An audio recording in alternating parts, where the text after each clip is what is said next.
우리는 살면서 왜 중요한 기회를 늘 놓치고 나서야 모든 것이 지나간 뒤에야 비로소아 그때 그랬어야 했는데 하고 깊은 후회를 할까요?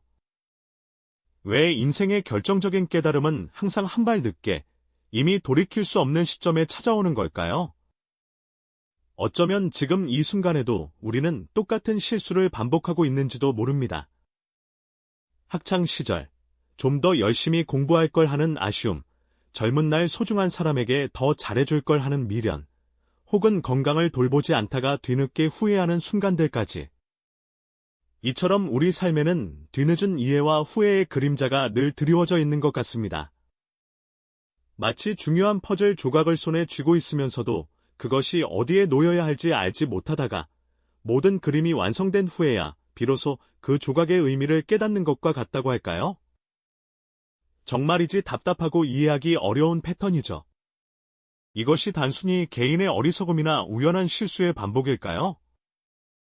아니면 인간 존재의 근본적인 조건이자 우리 모두가 피할 수 없는 운명 같은 것일까요? 만약 후자라면 우리는 왜 이런 숙명을 안고 살아가야 하는 걸까요? 오늘 우리는 이 질문에 대한 예상치 못한 그러나 심오한 답을 찾아 떠나볼까 합니다. 바로 19세기 독일의 염세주의 철학자 아르투어 쇼펜하우어의 사상을 통해서 말이죠. 그의 통찰은 우리가 매번 겪는 이 뒤늦은 깨달음의 근원적인 이유를 파헤치고 그 속에서 삶의 본질을 통찰하는 놀라운 방법을 제시해 줄 것입니다. 그 누구도 쉽게 답하지 못했던 질문에 대한 통쾌한 해답을 찾을 수 있을지도 모릅니다. 누구나 한 번쯤은 경험했을 법한 뒤늦은 이해의 순간들을 떠올려 보시죠. 취업 준비생 시절, 뼈아픈 실패를 겪고 나서야 비로소 자신이 무엇을 진정으로 원했는지 깨닫는 경우가 있습니다. 혹은 연인과의 이별 후에야 상대방의 소중함과 자신의 부족했던 점들을 뒤늦게 깨닫고 가슴 아파하기도 하죠. 사업에서 큰 손실을 본 후에야 비로소 시장의 흐름을 읽는 법이나 투자 원칙의 중요성을 절실히 느끼는 기업가들도 많습니다. 중요한 결정을 앞두고 망설이다 기회를 놓치고 한참 뒤에야 그 선택이 얼마나 중요했는지 깨닫는 경우도 허다합니다. 이 모든 순간은 마치 낡은 시계추처럼 이미 지나간 시간을 애써 되돌리려 하는 우리의 모습과 다르지 않습니다. 우리는 왜 이토록 같은 패턴을 반복하며 뒤늦게 후회하는 걸까요? 왜 삶의 중요한 전환점에서 늘 핵심을 놓치고 마는 걸까요? 이러한 반복되는 현상은 단순히 개인의 부주의나 판단착오로 치부하기에는 너무나 보편적이고 근원적인 물음을 던집니다. 어쩌면 이 질문의 답은 우리 인간 존재의 가장 깊은 곳에 숨겨진 비밀과 맞닿아 있는지도 모릅니다. 그리고 그 비밀을 풀어줄 열쇠를 쇼펜하우어가 우리에게 건네주고 있습니다. 쇼펜하우어는 그의 기념비적인 저서, 의지와 표상으로서의 세계에서 매우 충격적인 명제를 던집니다. 바로 세계는 나의 표상이며 의지이다 라는 말이죠. 이 말이 처음에는 다소 어렵게 들릴 수도 있습니다. 하지만 차근차근 살펴보면 우리 삶의 많은 부분을 설명해주는 놀라운 통찰을 담고 있습니다. 여기서 표상이란 무엇일까요? 쉽게 말해 우리가 보고, 듣고, 느끼고, 생각하며 인식하는 모든 것을 의미합니다. 우리 눈앞에 펼쳐진 풍경, 손에 닿는 물건, 머릿속을 스쳐가는 생각들, 이 모든 것이 바로 우리의 표상인 셈입니다. 이 표상은 우리의 이성과 지성에 의해 질서 정연하게 인식되는 세계를 뜻합니다. 우리는 흔히 이 이성적인 표상의 세계가 곧 세계의 전부라고 믿고 살아가죠. 마치 우리가 보는 홀로그램이 세상의 전부인 것처럼 말입니다. 하지만 쇼펜하우어는 여기에 더 깊은 진실이 숨어 있다고 말합니다.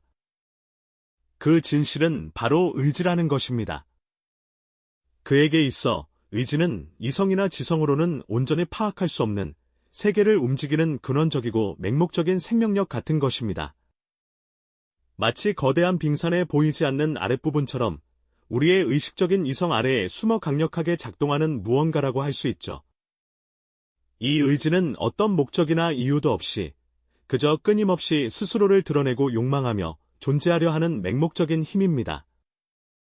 배고프면 음식을 찾고, 위험하면 피하려 하고, 종족 번식을 위해 이끌리는 것과 같은 본능적인 충동들이 바로 이 의지의 표현이라고 볼 수 있습니다. 쇼펜하우어는 우리의 이성, 즉 표상이 이 근원적인 의지에 종속되어 작동한다고 주장합니다. 다시 말해, 우리의 지성과 이성이란 마치 거대한 의지라는 주인의 지시를 따르는 하인과 같다는 것이죠. 우리는 이성적으로 판단하고 선택한다고 생각하지만 사실은 맹목적인 의지가 이미 방향을 정해놓고 우리의 이성은 그저 그 길을 합리화하거나 정당화하는 도구에 불과하다는 것입니다. 이 얼마나 충격적인 통찰입니까? 우리의 가장 고귀하다고 여겨지는 이성이 사실은 무언가의 노예에 불과하다니 말이죠. 이 지점에서 우리는 인간 존재의 근본적인 한계와 뒤늦은 이해의 씨앗을 발견하게 됩니다. 이성이 맹목적인 의지의 노예라는 쇼펜하우어의 통찰은 우리에게 깊은 질문을 던집니다.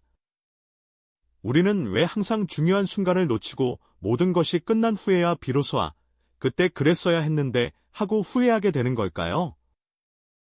삶의 결정적인 깨달음은 어째서 늘 이토록 뒤늦게 찾아오는 것일까요? 쇼펜하우어는 이 질문에 대한 명확한 해답을 의지와 이성의 관계 속에서 찾아냅니다. 그의 주장에 따르면 맹목적인 의지는 언제나 우리의 이성보다 한 발 앞서 행동하는 근원적인 힘입니다. 마치 거대한 파도가 해변에 먼저 부딪히고 모든 것을 휩쓸고 간 후에야 그 힘과 방향을 뒤늦게 분석하려 애쓰는 작은 배의 선장과 같다고 할 수 있죠. 우리의 의지는 어떤 것을 강렬히 욕망하고 특정 방향으로 나아가려는 맹렬한 충동을 먼저 일으킵니다.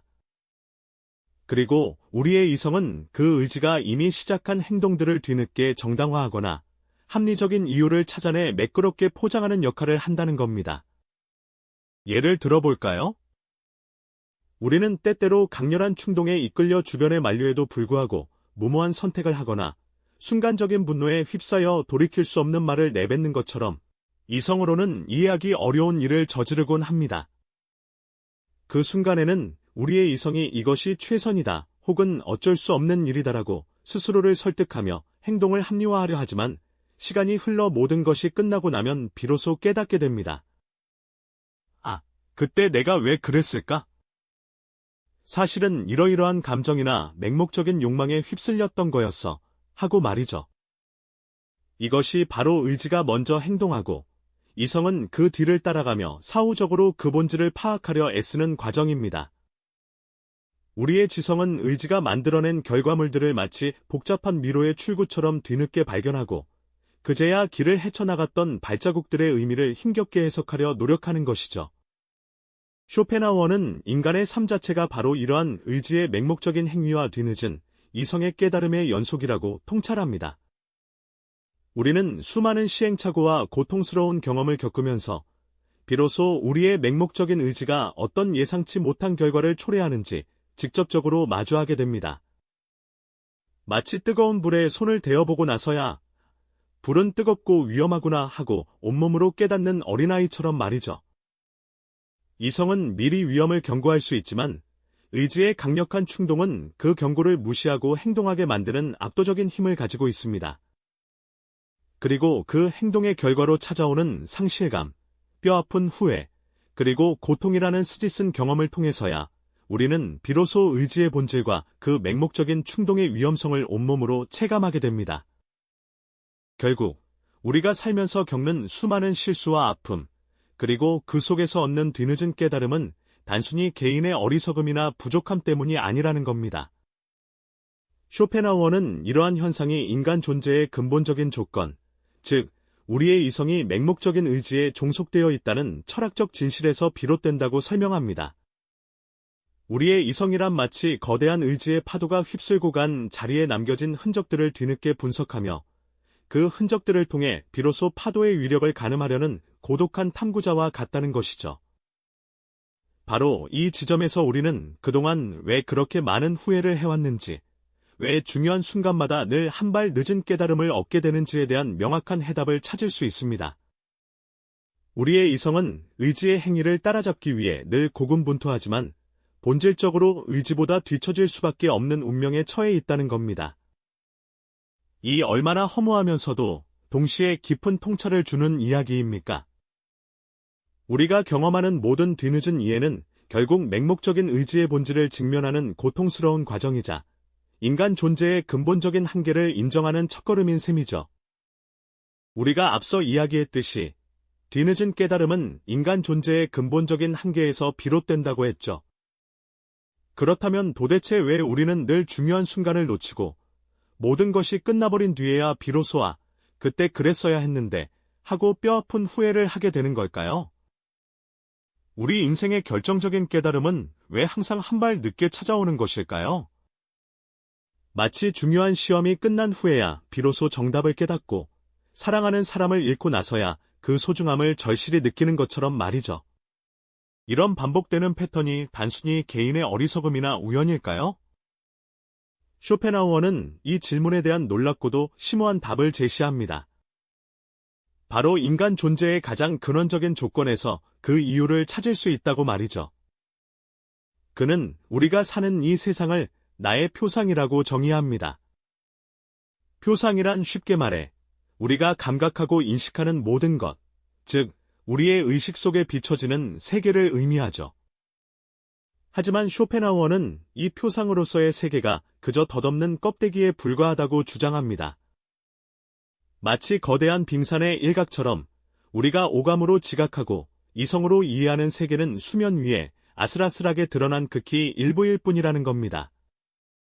그 너머에는 훨씬 더 거대하고 알 수 없는 본질이 숨겨져 있다는 뜻이죠.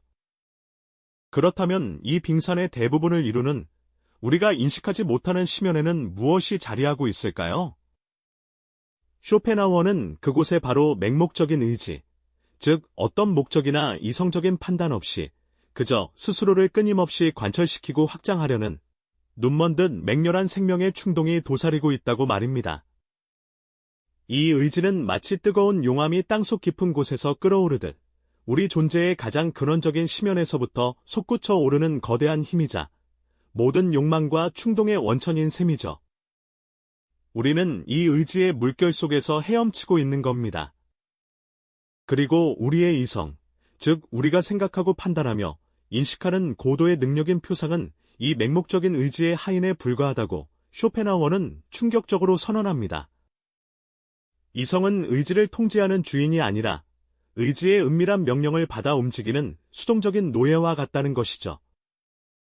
우리가 흔히 이성을 통해 합리적이고 주체적인 선택을 한다고 굳게 믿지만 사실은 의지의 거대한 흐름 속에서 그저 그 방향을 따라가고 있을 뿐이라는 이 통찰은 듣기만 해도 익숙한 세계관의 깊은 균열을 일으키는 듯합니다. 그렇다면 왜 우리의 의지는 항상 이성보다 한 발 앞서 나가는 걸까요? 쇼펜하우어는 의지가 마치 거대한 파도처럼 먼저 휩쓸고 지나간 자리에 이성은 뒤늦게 도착하여 그 파도가 남긴 흔적들을 분석하며 의미를 부여하려 애쓴다고 설명합니다. 마치 다리가 이미 무너져 내린 후에야 저 다리는 건널 수 없었겠구나 하고 깨닫는 것처럼 우리의 이성은 의지가 저지른 행동의 결과를 뒤늦게야 이해하려고 노력하는 거죠. 의지의 맹목적인 돌진은 이성의 예측이나 경고를 무시하고 맙니다. 우리가 살면서 겪는 수많은 실수와 고통, 그리고 뼈아픈 후회는 바로 이 지점에서 발생합니다. 의지는 맹목적으로 어떤 대상을 향해 돌진하고 이성은 그 행동이 가져올 결과를 미리 예측하거나 막을 수 없는 경우가 대부분입니다. 뜨거운 불에 손을 대어봐야 비로소 뜨겁다는 것을 온몸으로 체감하는 어린아이처럼 우리는 직접적인 경험, 즉 고통스러운 상실과 실패를 통해서야 비로소 의지의 맹목적인 본성과 그로 인한 결과의 심각성을 깨닫게 됩니다. 굳이 경험해보지 않아도 알 수 있는 것들을 우리는 기어이 직접 겪고 나서야 비로소 깨닫게 되는 것이죠. 바로 이것이 쇼펜하우어가 말하는 뒤늦은 이해의 본질입니다. 이성은 의지의 행위를 사후적으로 합리화하거나 이미 벌어진 일의 의미를 뒤늦게 파악할 뿐이라는 거죠. 이 충격적인 통찰을 통해 우리는 그동안 왜 그렇게 많은 후회를 해왔는지, 왜 중요한 순간마다 늘 한 발 늦은 깨달음을 얻게 되는지에 대한 명확한 답을 얻을 수 있습니다. 우리의 이성이란 거대한 의지의 그림자 속에서 그 그림자가 들이온 방향을 뒤늦게나마 더듬어가며 겨우 빛을 찾아 헤매는 고독한 존재와 같다는 겁니다. 이 깨달음은 때론 허무하고 고통스럽게 다가올 수 있습니다. 우리가 자유의지를 가지고 합리적인 선택을 한다고 믿었던 많은 순간들이 사실은 맹목적인 의지의 꼭두각시 노릇에 불과했다는 사실은 우리의 자존심을 건드리기도 하죠. 하지만 동시에 이러한 인간 존재의 근본적인 한계를 직면함으로써 우리는 불필요한 자책에서 벗어나 삶의 본질을 더욱 깊이 이해하는 첫걸음을 내딛게 되는 겁니다. 우리의 고통과 후회가 단순히 개인의 실패가 아닌 인간 본연의 조건에서 비롯된 것임을 알게 되기 때문이죠. 네, 그렇습니다. 우리의 아픔과 지난날의 아쉬움이 그저 개인의 부족함에서 비롯된 것이 아니라 인간이라면 누구나 겪을 수밖에 없는 보편적인 조건임을 깨닫는 순간 우리는 비로소 불필요한 자책의 굴레에서 벗어나 한층 더 깊은 삶의 통찰을 향해 나아가게 되는 거죠. 바로 이 지점에서 쇼펜하우어의 철학은 우리에게 역설적인 위안과 함께 새로운 시각을 선물합니다. 물론 우리가 뒤늦게 삶의 진실을 마주한다는 사실은 때로는 쓰디쓴 체념으로 다가올 수도 있습니다. 마치 거친 파도가 휘몰아치는 바다 위에서 작은 배가 뒤늦게 방향을 트는 것처럼 이미 돌이킬 수 없는 상황 앞에서야 비로소 깨달음을 얻는다는 것은 참으로 허무한 일이죠. 하지만 이 허무함 속에서 우리는 기묘한 평온함을 발견하게 됩니다. 우리의 이성이 맹목적인 의지의 꼭두각시 노릇을 해왔다는 사실을 직시함으로써 우리는 더 이상 자신을 과도하게 비난하거나 완벽하지 못한 자신에게 실망할 필요가 없음을 알게 되는 겁니다. 쇼펜하우어는 인간의 의지가 이성을 앞서며 이성은 그저 의지의 행동을 사후적으로 정당화하거나 뒤늦게 그 본질적인 의미를 파악하는 도구에 불과하다고 말했습니다. 우리의 고통과 실수는 바로 이러한 맹목적인 의지의 작용 속에서 필연적으로 발생하는 것이고 우리가 그때 그랬어야 했는데 하고 후회하는 모든 순간들은 이 뒤늦은 이해의 본질을 명확히 보여주는 증거인 셈이죠. 어쩌면 우리는 미로 속에서 출구를 찾아 헤매다 간신히 길을 발견했지만 이미 시간이 너무 늦었음을 깨닫는 여행자와 같을지도 모릅니다. 하지만 이 뒤늦은 이해가 단지 절망만을 안겨주는 것은 아닙니다. 오히려 이 깨달음 속에서 우리는 삶의 본질과 고통이 가진 진정한 의미를 훨씬 더 깊이 헤아릴 수 있게 됩니다. 고통스러운 순간들을 통해 비로소 의지의 맹목성을 직면하게 되고 그 경험을 통해 삶을 바라보는 우리의 태도에 근본적인 변화를 가져올 수 있는 거죠. 쇼펜하우어가 제시하는 의지의 부정이라는 극단적인 길까지는 아니더라도 우리는 이 통찰을 통해 세상을 대하는 새로운 시각을 얻을 수 있습니다. 복잡하게 얽혔던 실타래가 서서히 풀리듯이 이제껏 이해할 수 없었던 우리의 행동과 감정의 근원을 파악하게 되는 겁니다. 이는 마치 어둠 속에서 한 줄기 빛이 비추어 길을 밝히는 것처럼 명상하는 이의 얼굴에 평온함이 깃들듯이 우리 내면의 갈등을 가라앉히는 힘이 되어줄 수 있습니다. 우리는 더 이상 삶의 모든 것을 통제할 수 있다는 환상에 사로잡히지 않고 인간 존재의 근본적인 한계를 겸허히 받아들이면서도 그 안에서 의미를 찾아 나가는 성숙한 자세를 배우게 되는 거죠. 결국 우리가 겪는 뒤늦은 이해는 단순히 개인의 부족함이나 어리석음이 아닙니다. 그것은 인간의 이성이 맹목적인 의지에 종속되어 있다는 쇼펜하우어의 심오한 통찰에서 비롯된 인간 존재의 근본적인 비극이자 동시에 모든 고통과 깨달음의 원천입니다. 이 깨달음이 주는 심오한 허무함과 동시에 역설적인 삶의 진실에 대한 직면은 우리에게 깊은 울림을 선사합니다. 인간은 본질적으로 의지의 지배를 받으며 이성은 그 뒤를 따르기에 중요한 깨달음은 늘 뒤늦게 찾아올 수밖에 없지만 바로 그 뒤늦은 이해 속에서 비로소 삶의 진정한 의미를 엿볼 수 있는 것이죠. 쇼펜하우어의 통찰은 우리가 매번 겪는 후회와 뒤늦은 깨달음에 대한 근원적인 해답을 제시합니다. 이를 통해 우리는 자신의 삶과 고통을 단순히 개인적인 실패로 치부하는 대신 인간 본연의 조건으로 이해하고 받아들이는 새로운 시각을 얻을 수 있습니다. 불필요한 자책에서 벗어나 고요히 자신을 성찰하며 삶의 본질에 다가서는 평온함을 찾게 되는 겁니다. 비록 모든 깨달음이 뒤늦게 찾아올지라도 어쩌면 그 뒤늦은 이해야말로 삶을 진정으로 깊이 이해하는 유일한 길일지도 모른다는 역설적인 메시지를 우리에게 던져주고 있습니다. 이 영상이 도움이 되셨다면 좋아요와 구독 부탁드립니다. 여러분의 응원이 제게 큰 힘이 됩니다. 다음 영상에서도 더 유용한 정보를 공유하겠습니다. 감사합니다.